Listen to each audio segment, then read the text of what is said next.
In this question, a toy rocket is launched off the roof of a building, and its height, h in meters at time t in seconds, is given by a particular function.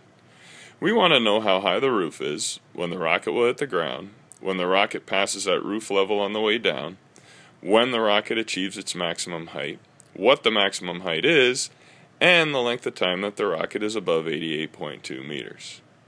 Okay? So we begin by asking ourselves what's the initial height, because we know that that'll be the same as the height of the roof. And we determine that by plugging in a t value of 0.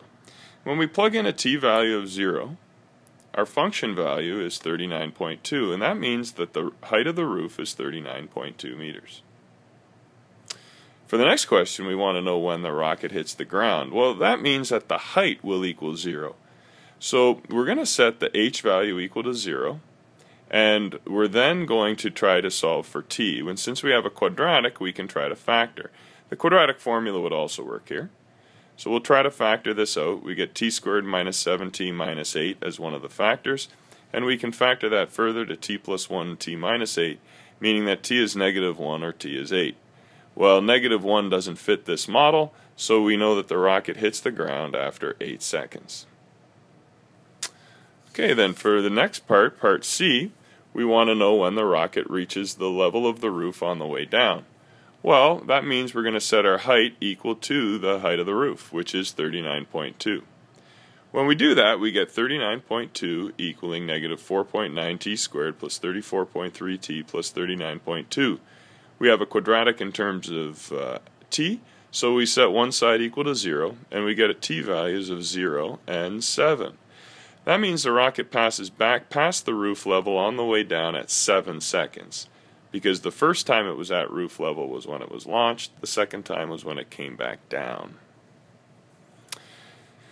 The next question asks when the maximum height occurs. So in order to determine that, we should look for the vertex. Well, the vertex occurs, we can tell when the vertex occurs by partial factoring.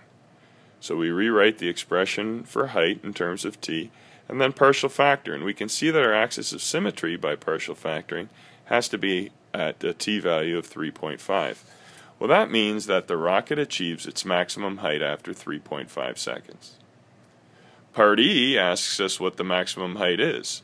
So since we know the time at which the maximum height occurs, we should now try to plug that value in and solve for h. When we do that, we get an h value of 99.2. So that means the maximum height achieved by the rocket is 99.2 meters, which occurs at the vertex. Finally, we want to know the length of time that we're above a particular horizontal level, above a level of 88.2 meters. Now, we know that 88.2 meters is less than 99.2 meters, so we're going to pass it on the way up and also pass it on the way down. So we set our height value equal to 88.2, and from there we subtract 88.2 from each side, set one side of the quadratic equation to 0, and then we factor it out, and we get a t value, a factor of t minus 5 and a factor of t minus 2. So that means at t equaling 2 and t equaling 5, our rocket is at the relevant level.